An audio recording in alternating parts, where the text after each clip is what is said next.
ഒരിടവേളയ്ക്ക് ശേഷം ഗവർണർ സർക്കാർ പോര് രൂക്ഷമാകുന്നു. ഡിജിറ്റൽ സർവകലാശാല നിയമഭേദഗതി ഓർഡിനൻസിന് ഗവർണർ അംഗീകാരം നൽകാതിരുന്നതോടെ ഭിന്നത കടക്കുകയാണ്. വിഭജന ഭീതി ദിനം ആചരിക്കണമെന്ന് ഗവർണറുടെ നിർദ്ദേശത്തെ മുഖ്യമന്ത്രി രൂക്ഷമായി വിമർശിച്ചിരുന്നു. ആർ ശ്രീജിത്ത് വിവരങ്ങളുമായി ചേരുന്നു. ശ്രീജിത്ത്, ആ സർക്കുലറിന്റെ സ്വഭാവം എങ്ങനെയാണ്?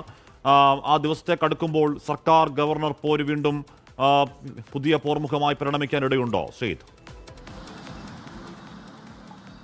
ഹാഷ്മി, ഡിജിറ്റൽ സാങ്കേതിക സർവകലാശാലകളിലെ താൽക്കാലിക നിയമനത്തിനായി സർക്കാർ നൽകിയ പട്ടിക വെട്ടിയപ്പോൾ മുതൽ സംസ്ഥാന ഗവർണർ രാജേന്ദ്ര വിശ്വനാഥ് അർലേക്കറും സർക്കാരും തമ്മിലുള്ള ബന്ധം അത്ര ഊഷ്മളമല്ല.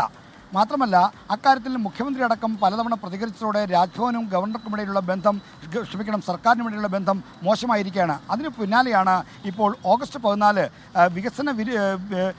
വിഭജന ഭീതി ദിനമായി ആചരിക്കണം എന്ന തരത്തിലുള്ള ഒരു സർക്കുലർ ഗവർണറുടെ ഭാഗത്തുണ്ടാകുന്നത്. ഇത് സംഘപരിവാർ അജണ്ട നടപ്പിലാക്കാനുള്ള ആസൂത്രിതമായ ശ്രമത്തിൻ്റെ ഭാഗമാണ് എന്നാണ് മന്ത്രിമാരും മുഖ്യമന്ത്രി അടക്കമുള്ളവരും ചൂണ്ടിക്കാണിക്കുന്നത്. CPIഎമ്മും ഗവർണറുടെ ഈ നിലപാടിനെതിരെ ശക്തമായ രംഗത്ത് വന്നിട്ടുണ്ട്. ഇതിനിടയ്ക്ക് ഡിജിറ്റൽ സർവകലാശാല നിയമഭേദഗതി ഓർഡിനൻസിൽ ഗവർണർ ഒപ്പിടില്ല എന്ന നിലപാട് കൂടി എടുത്തോടെ ഗവർണറും സർക്കാരും തമ്മിലുള്ള സമവാക്യം പൂർണ്ണമായും തെറ്റുകയാണ്. ഒരു ശക്തമായ പോരിലേക്ക് പോകുന്നു. പ്രത്യേകിച്ചും തെരഞ്ഞെടുപ്പ് വർഷത്തിൽ ഗവർണർ സ്വീകരിക്കുന്ന ഈ നിലപാടുകളുടെ ഒരു തരത്തിലും സന്ധി ചെയ്യാൻ കഴിയാത്ത ഒരു രാഷ്ട്രീയ പരിമിതി കൂടി CPIഎമ്മിനും LDFിനും സർക്കാരിനുമുണ്ട്. അതുകൊണ്ട് ഗവർണർക്കെതിരെയുള്ള ആക്രമണം, ഗവർണർക്കെതിരെയുള്ള വിമർശനം വരും ദിവസങ്ങളിൽ കൂടാനാണ് സാധ്യത.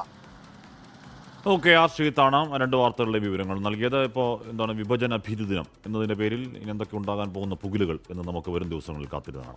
ലോകത്തെവിടെയായാലും ഏത് സമയത്തും 24 വാർത്തകളും ഓഗ്മെന്റഡ് റിയാലിറ്റി പാക്കേജുകളും എക്സ്പ്ലെയിനറുകളും വിശദമായി കാണാൻ ഞങ്ങളുടെ യൂട്യൂബ് ചാനൽ നിങ്ങൾക്ക് സബ്സ്ക്രൈബ് ചെയ്യാം.